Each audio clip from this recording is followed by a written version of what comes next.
Fundação Roberto Marinho apresenta Globo Ciência. Olha só, ganhou uma maçã. Quem adivinhar de que cientista falaremos hoje? Ponto para quem apostou em Isaac Newton.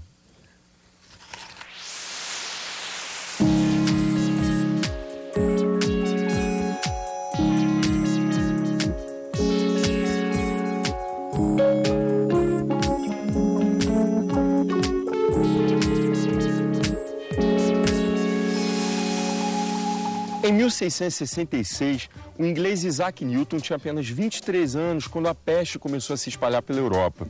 Para tentar fugir do contágio, ele ficou no campo mais ou menos um ano e aproveitou para se dedicar aos estudos. Um belo dia, gente, ele deitadão debaixo de uma árvore, ele viu uma maçã cair no chão. E aí, bingo! Olha, ele teve um insight que deu origem à teoria da gravitação universal. Nada mais, nada menos do que uma das maiores descobertas científicas.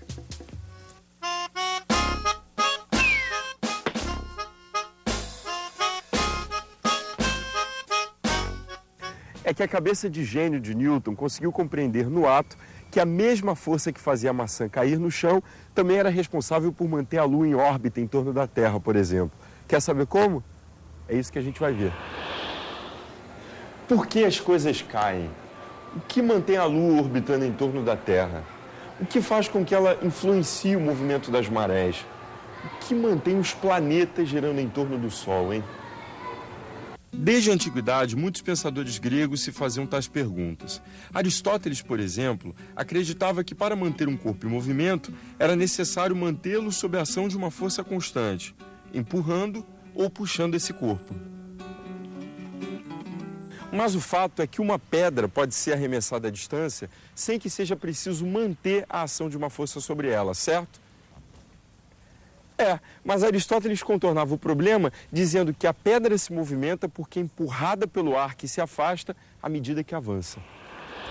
Quase 2000 anos depois, o físico italiano Galileu Galilei derrubou o raciocínio de Aristóteles pensando de outra forma.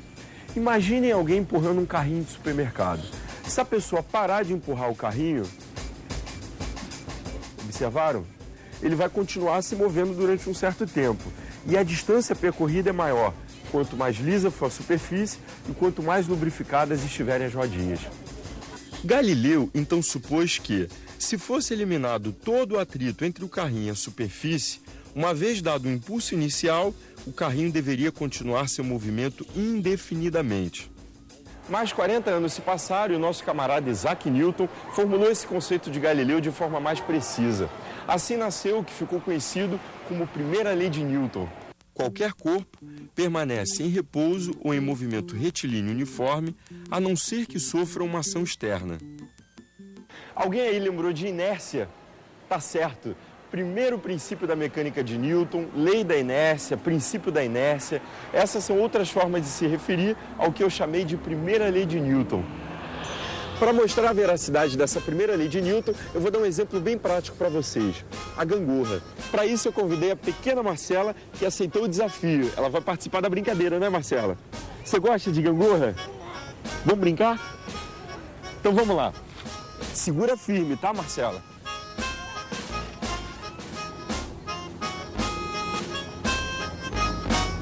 Que linda! Vocês observaram? Quando eu fiz uma força de cima para baixo, maior do que o peso da Marcela, ela sobe. Se eu liberar essa força, ela desce, devido à ação do peso dela. E ela para no final porque tem um chão travando o movimento dela, senão ela desceria indefinidamente. Agora vamos imaginar a situação em que não houvesse eu e a Marcela. Observem só, a gangorra está em repouso. Por quê? Porque não há nenhuma força que faça com que ela se movimente ou para cima ou para baixo. Portanto, o sistema permanece em repouso. Agora vem cá, esse papo aí tá com a maior cara de aula de física, não tá? Que tal a gente conversar com o professor dessa matéria cabeluda, hein? Vem comigo.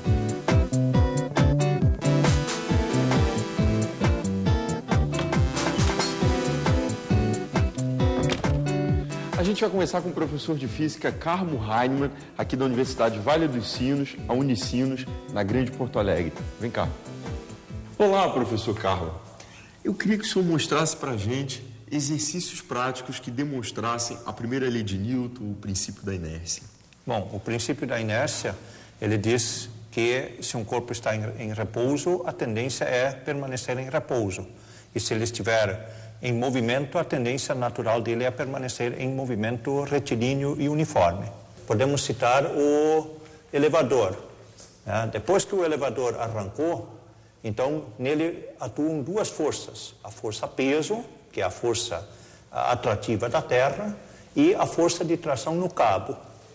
Se essas duas forças tiverem o mesmo valor, por exemplo, 2.000 newtons, então, somando uma com a outra, elas têm sentidos opostos, vai resultar uma força igual a zero, e isso vai fazer com que o elevador, então, se mantenha com velocidade constante. Isso significa o seguinte, que tem 2.000 newtons puxando o elevador para o alto, exatamente, e tem 2.000 newtons puxando ele para baixo, que seria o peso. Isto. Todo exatamente. corpo na Terra tem peso. Tem peso. E aí, como uma força é igual a outra, uma anula a outra. Isto. E isso faz com que, se inicialmente o elevador estava em movimento, ele vai permanecer em movimento. Se ele estiver parado, aí ele vai continuar parado. Um outro exemplo seria, por exemplo, se nós amarrarmos uma pedra com um barbante e girarmos ela num movimento circular, uniforme. Então, o valor da velocidade, o módulo da velocidade, no caso, não estaria mudando, mas muda o sentido da velocidade. Aqui nós temos uma velocidade apontando para cá e aqui ela já mudou.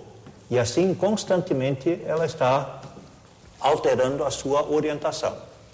Se, por exemplo, lá em cima, quando o corpo passar lá em cima, o fio arrebentar, aí vai deixar de existir a força de tração no fio, que aponta sempre para o centro. Deixando de existir essa, aí a velocidade vai ser retilínea. Então aqui a gente viu uma explicação teórica. Vamos agora para um exemplo prático? Vamos lá. Aqui eu vou mostrar o movimento de uma pequena esfera, só que em vez de usar um fio para fazer com que ela gire, nós temos aqui um arame e ela vai fazer meia circunferência e vamos observar o que acontece quando ela se desprende do fio. Então aqui ela realizou um movimento circular uniforme por causa da ação do fio, que sempre estava empurrando ela para o centro, e no momento em que a força do fio deixa de existir, ela segue com velocidade constante e em movimento retilíneo uniforme.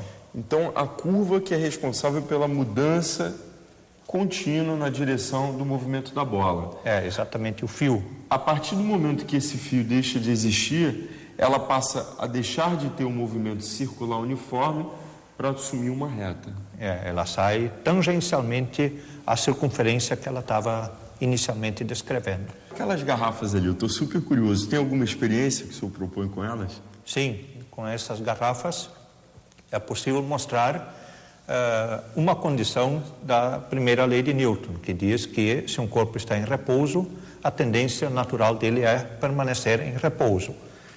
Eu vou colocar uma garrafa de ponta cabeça sobre a outra, colocando uma nota de R$10 entre as duas. E, com algum jeito, é possível tirar a nota de R$10 entre as duas sem tombar a garrafa de cima. Vamos lá. Por que as garrafas não se moveram? Simplesmente porque a força necessária para deslocar a garrafa de cima foi insuficiente e por isso ela permaneceu em repouso. Lei da inércia. E se o senhor puxasse as notas de uma forma mais lenta? O que aconteceria? Aí podemos verificar. Vamos ver?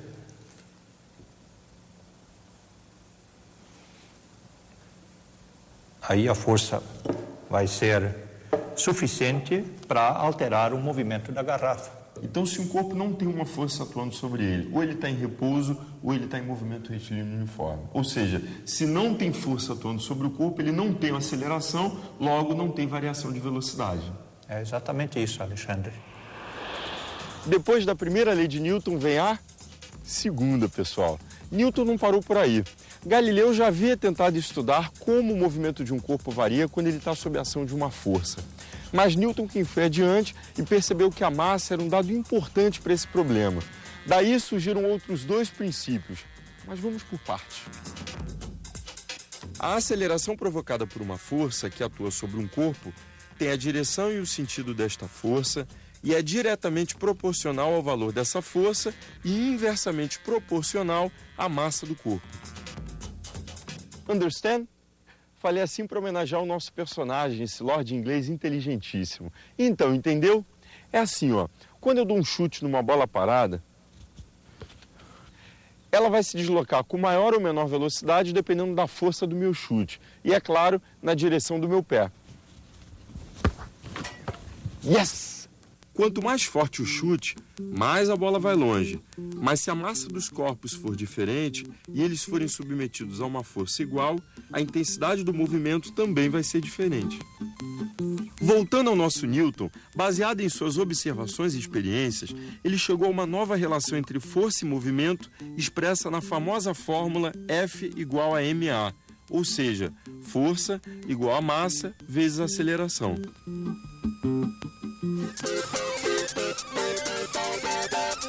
Eu vou dar um exemplo mais divertido para vocês. Para isso eu vou a um pub e fazer uma coisa que eu adoro, jogar dardos. Jogar sozinho é chato, né? Por isso eu convidei aqui alguns amigos. Carla, vem cá. Me ajuda aqui. Manda ver. Certeira, hein? Craque essa menina. Vamos fazer o seguinte agora, Carla. Você vai fazer a mesma ação que você fez, só que com o elástico eu vou produzir um dardo único com os 3 dardos, certo? Só que a condição é a seguinte. Peraí. Foi. A condição é a seguinte. Você vai lançá-los com a mesma força que você lançou na primeira ação, ok? Vamos lá. A realidade foi diferente. Vamos para o quadro que eu vou te explicar melhor. O negócio é o seguinte. Nós vimos que força é igual a massa vezes a aceleração. A força, no segundo momento em que ela lançou o dardo, se manteve a mesma. E a massa triplicou. Logo, ela deveria ter lançado o dardo com uma força maior, que consequentemente produziria uma aceleração maior, atingindo o objetivo final, ou seja, o alvo. E o terceiro princípio de Newton, hein? Já no próximo bloco você vai descobrir, inclusive, o que eu estou fazendo aqui num ringue de patinação. Não sai daí não, porque a gente volta já. É vapt-vupt. A terceira lei, ou princípio de Newton, é aquele que diz que a toda ação corresponde uma reação igual em sentido contrário. Imaginemos que eu esteja feliz e contente patinando e, de repente, eu encontro uma amiga também sobre rodas, a Débora. Tudo bem, Débora? Oi, Alexandre. E a gente se esbarra. Ao me esbarrar, ela está exercendo uma força sobre mim, uma ação, e eu exerço uma reação sobre ela, na mesma intensidade, mas em sentido contrário. A terceira lei de Newton está presente no nosso dia a dia. Mas será que o povo se lembra dessa lei? A gente vai conferir. Vocês sabem o que é a terceira lei de Newton? Não lembro. Não lembro. Você? Não é aquela que quando você exerce uma força sobre o corpo, ele exerce a mesma força de mesma direção em sentido oposto? Certíssimo. Seria F igual a M vezes A? Essa é a segunda. Não seria a lei da ação e reação? Exatamente. Olha, craque ele, hein? Agora dá um exemplo prático pra gente. O jogador chuta a bola e ela bate na trave e a trave exerce uma força sobre a bola? Eu acho que quando a gente anda, o nosso pé faz a ação de empurrar o chão para trás e o chão, como reação, empurra o nosso corpo para frente. Talvez eu sentado aqui na cadeira esteja fazendo uma força na cadeira e a cadeira esteja fazendo uma força em mim. Já que a gente está num bar, tem um exemplo que eu acho que é muito bacana. É um exemplo clássico, né? Quer dizer, esse copo age sobre esse, assim como esse reage sobre esse. Ou o contrário, né? Entendeu direitinho quais e o que dizem as 3 famosas leis de Newton? Calma, não precisa se descabelar que hoje não é dia de prova. Segue um resumo. Então, recapitulando, dou-lhe uma. É a que diz que um corpo não pode sozinho alterar seu estado de repouso ou movimento. Dou-lhe 2.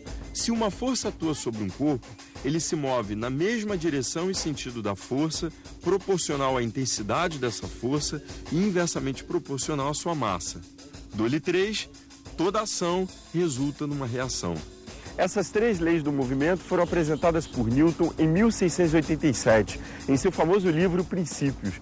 Nessa obra, ele também descreve a sua teoria da gravitação universal, apoiada em suas 3 leis. Era aí que eu queria chegar. A pergunta que motivou a teoria da gravitação de Newton foi: qual a relação entre a queda dos corpos e o movimento dos planetas?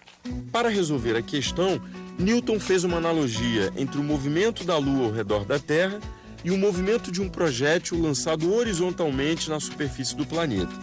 O projétil sofre a ação de 2 forças, a da gravidade para baixo, ao longo de toda a trajetória, e por uma fração de segundo daquela que o lança para frente. Nessas condições, a trajetória é uma curva parabólica. Quanto maior a altura e a velocidade de lançamento, mais longe cairá o projétil. Newton então se perguntou o que aconteceria se a altura de lançamento do projétil fosse tão grande, comparável, por exemplo, com a distância da Terra à Lua. Ele mesmo respondeu à pergunta, imaginando que o corpo deveria cair em direção à Terra sem nunca atingir a superfície. Mas por quê? Se o corpo for lançado além de certa altura, como é o caso dos satélites, por exemplo, a parábola descrita pelo corpo não o trará de volta à Terra, mas o colocará em órbita. Assim, o satélite está sempre caindo sobre o planeta sem nunca atingi-lo. É esse o caso da Lua em torno da Terra, e da Terra e dos outros planetas em torno do Sol. E com esse raciocínio, Newton ligou 2 fenômenos que pareciam não ter relação entre si: o movimento dos corpos celestes e a queda de um corpo na superfície da Terra. E assim surgiu para Newton a teoria da gravitação universal. A força de atração entre 2 corpos é proporcional ao produto de suas massas e inversamente proporcional ao quadrado da distância que os separa. A lei da gravitação universal diz que 2 corpos se atraem gravitacionalmente por meio de uma força que depende das massas desses objetos e da distância que os separa. Para saber mais sobre a teoria da gravitação de Newton, eu vou conversar com o físico Fernando Lang da Silveira, da Universidade Federal do Rio Grande do Sul. Afinal de contas, professor, qual foi o impacto da teoria da gravitação de Newton na época? Na Inglaterra, a teoria da gravitação foi bastante bem recebida por um grande número de físicos ingleses. Tá? Mas mesmo na Inglaterra houve oposição. Tá? No continente, essa oposição foi muito forte. Por quê? Na época de Newton, vigia uma mecânica, tá, pós-galileana, tá, a mecânica de Descartes, a mecânica cartesiana. Então, na verdade, a gente tem aí uma oposição da mecânica cartesiana, ou de Descartes, e a mecânica de Newton. Isso. Qual a diferença entre uma e outra? Pois é, a grande oposição dos cartesianos à mecânica newtoniana, e especificamente à lei da gravitação universal, tá, vai se dar porque a mecânica de Descartes só admite a possibilidade que um corpo exerça ação sobre o outro quando eles entram em contato. Tem que um empurrar o outro ou um puxar o outro. Isso. A física cartesiana é uma física de contato, quer dizer, só tem ação de um corpo sobre o outro por contato. Ora, a lei da gravitação universal vai dizer, por exemplo, que a Terra, que está separada da Lua por uma distância muito grande, é capaz de exercer uma ação sobre a Lua. Tá? O Sol, separado dos planetas, exerce ações sobre os planetas. Essa ideia, colocada pela lei da gravitação universal, vai ser considerada pelos cartesianos como um monstro metafísico da mecânica newtoniana. E houve alguma tentativa de experimentação na época? Houve. O próprio Newton está muito preocupado, tá, quando ele apresenta a sua teoria em 1687, nos Princípios, tá, ele já apresenta o que a gente poderia considerar provas experimentais, porque ele explica uma série de fatos já conhecidos e, inclusive, prevê fatos novos. Ao postular que corpos se atraem na razão direta das massas e na razão inversa do quadrado das distâncias, tá? Newton passa a aplicar isso para o sistema solar, tá? Para os planetas, porque afinal, então, se vale a lei da gravitação, a gente sabe calcular a força em cima de um particular planeta e sabe calcular a órbita que o planeta vai seguir.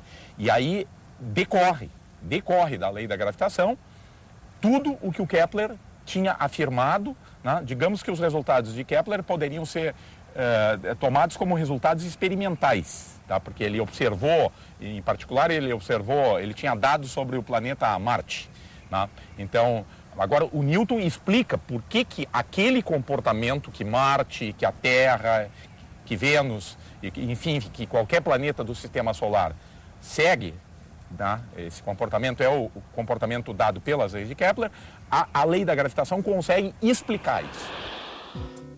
Eu estou aqui no Museu de Ciências e Tecnologia da PUC do Rio Grande do Sul e a gente vai conhecer agora um aparelho que simula a gravidade na Lua. Para isso eu convidei uma estudante de física aqui da universidade, a Thalissa.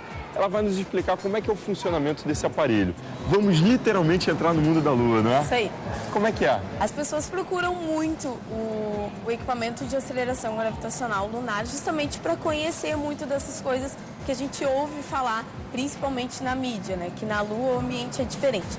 E realmente, aqui na Terra, nós estamos sujeitos a uma aceleração gravitacional de aproximadamente 9,8 metros por segundo ao quadrado, que seria a nossa gravidade. Lá na Lua, esse valor é um pouquinho diferente. Ele é mais ou menos 6 vezes menor do que esse valor que nós temos aqui na Terra. Então isso faz com que quem vá para a Lua se sinta até 6 vezes mais leve do que aqui na Terra. Vamos fazer o seguinte, eu estou super curioso para ver como é que funciona. Vamos ver? Primeiramente, então, a gente tem que saber, né, nós temos que saber qual é a sua massa. Você vai subir primeiro nessa balança, não se assuste com o valor, pode subir. Ela é uma balança graduada em Newton, não está em quilogramas, 130. Então o valor vai ser bem alto. Então são 130 newtons. Isso. Então eu já sei o meu peso na Lua, e aí? Agora nós vamos simular para você qual seria a sensação de você estar literalmente no mundo da Lua. O equipamento vai fazer então um ajuste de contrapesos, que é para lhe dar essa sensação de leveza.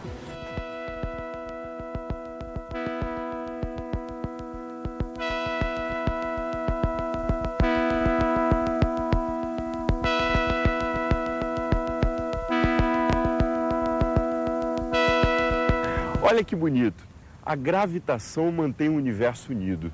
Do ponto de vista prático, a atração gravitacional da Terra confere peso aos objetos que caem no chão quando soltos no ar. Como a atração é mútua, olha a terceira lei aí, a Terra também se move em direção aos objetos, só que numa fração ínfima devido à sua massa. Lembra da segunda lei? Portanto, toda vez que algo cai no chão, a Terra também é puxada para cima. A teoria da gravitação de Newton foi apenas o começo de uma longa história de pesquisas. Nos séculos posteriores, matemáticos e cientistas como Leonard Euler, Pierre-Simon Laplace e Albert Einstein foram aperfeiçoando e descobrindo novos fenômenos. Mas a importância do ponto de partida de Newton foi tão grande que 1666 é chamado de o ano miraculoso da ciência. Isaac Newton viveu bastante. Ele morreu aos 84 anos de problemas renais. Em seu túmulo, um altar majestoso na abadia de Westminster, constam as seguintes palavras escritas pelo poeta inglês Alexandre Pope. A natureza e as leis da natureza estavam imersas nas trevas. Deus disse, faça-se Newton, e tudo se iluminou. A gente encerra o programa por aqui e até a próxima. Tchau.